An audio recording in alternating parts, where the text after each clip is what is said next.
প্রথমেই বলে রাখি, গণিতের কোনো সাজেশন হয় না। তাও আমি বিগত বছরগুলিতে যেসব প্রশ্ন বহুবার পরীক্ষা এসেছে সেই প্রশ্নগুলি নিয়ে আজ আমরা আলোচনা করব। কোনো অঙ্ক যদি করতে অসুবিধা হয় তোমরা আমাকে কমেন্টে জানাবে। এছাড়া ফেসবুকের লিঙ্ক ডেসক্রিপশনে দেওয়া থাকবে, ওখানেও তোমরা আমাকে মেসেজ করতে পারো। প্রথমেই দেখব আমরা 1 নম্বর প্রশ্ন। দুটি বৃত্তের ব্যাসার্ধের দৈর্ঘ্য 5 সেন্টিমিটার ও 3 সেন্টিমিটার। বৃত্ত দুটি পরস্পরকে বহিঃস্পর্শ করে। বৃত্ত দুটি কেন্দ্রদ্বয়ের মধ্যে দূরত্ব কত হবে? যদি বহিঃস্পর্শ করে তাহলে এই ব্যাসার্ধগুলো যোগ হয়ে যায়। তাহলে যোগ মানে কত হলো? 5 + 3 = 8 হবে। আর যদি অন্তঃস্পর্শ করে তাহলে ব্যাসার্ধগুলো বিয়োগ হয়ে যাবে।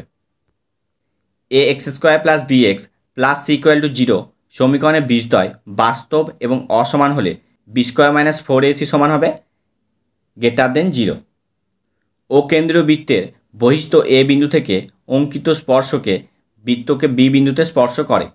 OB = 5, AO = 13 হলে ABর দৈর্ঘ্য কত? তাহলে ছবিটা দেখে নাও কীরকম হবে। ও কেন্দ্রীয় বৃত্ত, বহিস্থ বিন্দু এ, স্পর্শক হচ্ছে বি, AB স্পর্শক, এটা 13, এটা 5, তাহলে এটা কি হবে? লম্ব বের করতে বলেছে, তাহলে লম্ব সমান কি হয়? √ অতিভুজ স্কোয়ার মাইনাস ভূমি স্কোয়ার, তার সমান হচ্ছে 12 হবে। দুটি বৃত্ত পরস্পরকে সি বিন্দুতে বহিঃস্পর্শ করে। AB বৃত্ত দুটির একটি সাধারণ স্পর্শ বৃত্ত দুটিকে এ ও বি বিন্দুতে স্পর্শ করে। কোণ ACB পরিমাপ কত হবে? এটা হচ্ছে 90 ডিগ্রি। একটি শঙ্কুর ব্যাসার্ধের দৈর্ঘ্য এবং উচ্চতা প্রত্যেকটি দ্বিগুণ হলে শঙ্কুটির আয়তন পূর্বের আয়তনের কত গুণ হবে? 8 গুণ হবে। দুটি নিরেট গোলকের আয়তনের অনুপাত 1:8 হলে তাদের বক্ষতলের ক্ষেত্রফলের অনুপাত হবে 1:4। x সমানুপাতিক 1/y হলে xy = অশূন্য ভেদ ধ্রুবক হবে। x সমানুপাতিক y এবং y = 8 যখন x = 2, y = 16 হলে x এর মান হবে 4। দুটি বৃত্তের ব্যাসার্ধের দৈর্ঘ্য 3.5 সেন্টিমিটার ও 2 সেন্টিমিটার। বৃত্ত দুটি পরস্পরকে অন্তঃস্পর্শ করে। বৃত্ত দুটি কেন্দ্রদ্বয়ের মধ্যে দূরত্ব হবে 1.5 সেন্টিমিটার। দুটি নিরেট গোলকের বক্ষতলের ক্ষেত্রফলের অনুপাত 16:9 হলে তাদের আয়তনের অনুপাত হবে 64:27। দুটি বৃত্ত পরস্পরকে ছেদ বা স্পর্শ না করলে বৃত্ত দুটির সর্বাধিক সাধারণ স্পর্শকের সংখ্যা হবে 4টে। এবার আমরা 2 বা 3 নম্বরের প্রশ্ন দেখব। ax² + bx + c = 0 সমীকরণটির একটি বীজ অপরটি দ্বিগুণ হলে দেখাও যে 2b² = 9ac।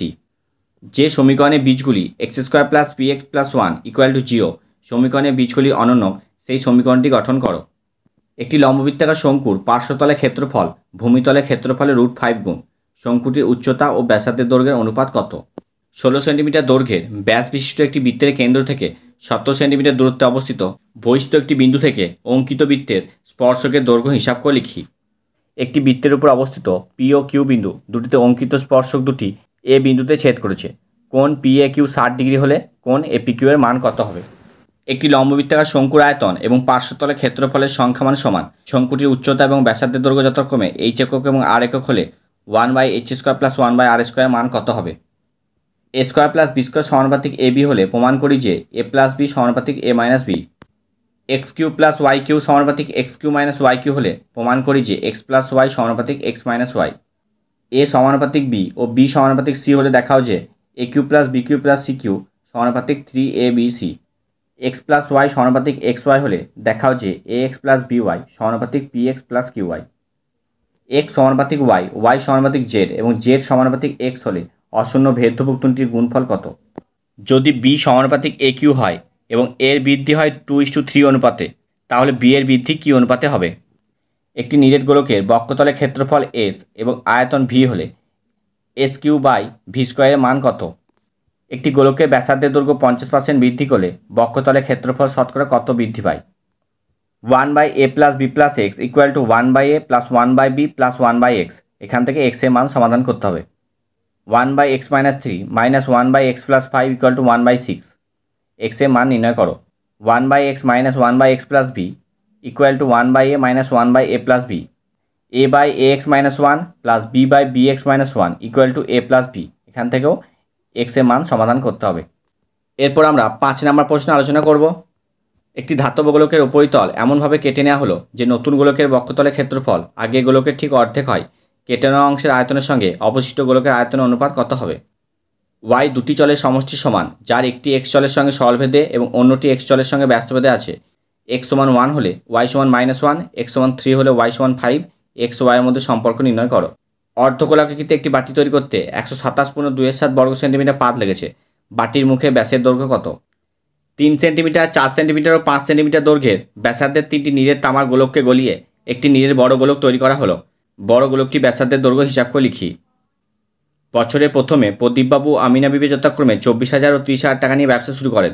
5 মাস পর প্রদীপবাবু আরও 4,000 টাকা মূলধন দেন। বছরের শেষে 27,716 টাকা লাভ হলে কে কত টাকা লভ্যাংশ পাবেন? নিয়ামত চাচা ও করবদিদি যথাক্রমে 30,000 টাকা ও 50,000 টাকা মূলধন দিয়ে যৌথভাবে একটি ব্যবসা আরম্ভ করলেন। 6 মাস পরে নিয়ামত চাচা আরও 40,000 টাকা লগ্নি করলেন, কিন্তু করবদিদি ব্যক্তিগত প্রয়োজনে 10,000 টাকা তুলে নিলেন। বছরের শেষে যদি 19,000 টাকা লাভ হয়ে থাকে তাহলে কে কত টাকা লাভ পাবেন?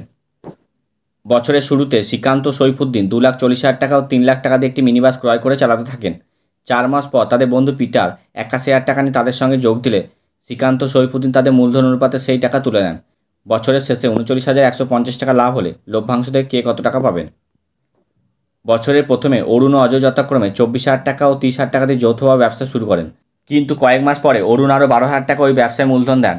বছরের শেষে এই ব্যবসায় 14,030 টাকা লাভ হলো। অরুণ 7,130 টাকা লভ্যাংশ পেলেন। অরুণ কত মাস পরে ব্যবসায় টাকা দিয়েছেন নির্ণয় করুন। লম্ববৃত্তাকার শঙ্কু আকৃতির একটি লোহার পাতে বয়া তৈরি করতে 75.37 বর্গমিটার লোহার পাত লেগেছে। বয়াটির তির্যক উচ্চতা যদি 5 মিটার হয় তবে বয়াটিতে কত বায়ু আছে এবং বয়াটির উচ্চতা কত হবে?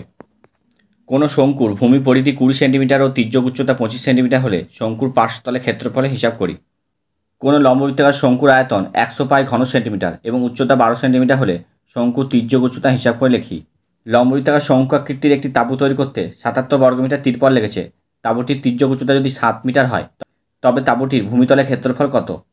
উপপাদ্য নম্বর 1, বৃত্তের বহিস্থ কোনো বিন্দু থেকে যে দুটি স্পর্শক অঙ্কন করা যায় তাদের স্পর্শবিন্দু দুটির সঙ্গে বহিস্থ বিন্দুর সংযোগী সরলরেখাংশ দুটির দৈর্ঘ্য সমান এবং তারা কেন্দ্রে সমান কোণ উৎপন্ন করবে। যে কোনো সমকোণী ত্রিভুজের সমকোণিক বিন্দু থেকে অতিভুজের উপর লম্ব অঙ্কন করলে উভয় পার্শ্বস্থিত ত্রিভুজদ্বয় সদৃশ এবং ওই ত্রিভুজগুলি প্রত্যেকে মূল ত্রিভুজের সঙ্গে সদৃশ। বৃত্তের কোনো বিন্দুতে স্পর্শক ওই স্পর্শবিন্দুগমের ব্যাসার্ধ পরস্পর লম্বভাবে অবস্থিত। এবার প্রয়োগগুলো দেখে নাও। এবিসিডি একটি বৃত্তস্থ চতুর্ভুজ। বর্ধিত এবি ও ডিসি পরস্পরকে পি বিন্দুতে ছেদ করেছে। প্রমাণ করো যে PA dot PB equal to PC dot PD. একটি বৃত্ত অঙ্কন করেছি যার ব্যাস এবি এবং কেন্দ্র ও। বৃত্তের উপরিস্থিত কোনো বিন্দু পি থেকে এবি ব্যাসের উপর একটি লম্ব অঙ্কন করলাম যা এবিকে এন বিন্দুতে ছেদ করলো। প্রমাণ করি যে PB square equal to AB dot BN. সমকোণী ত্রিভুজ এবিসি এর কোণ এ কোণ সমকোণ। প্রমাণ করো অতিভুজ বিসি এর ত্রিভুজ এবিসি বাই ত্রিভুজ ACD equal to BC square by AC square. দুটি এক কেন্দ্রীয় বৃত্তের বৃহত্তরটির এবি ও এসি জ্যাদয় অন্য বৃত্তটিকে যথাক্রমে পি ও কিউ বিন্দুতে স্পর্শ করেছে। প্রমাণ করো P Q equal to half BC. আজ এখানেই শেষ করলাম। দেখা হচ্ছে পরবর্তী ভিডিওতে।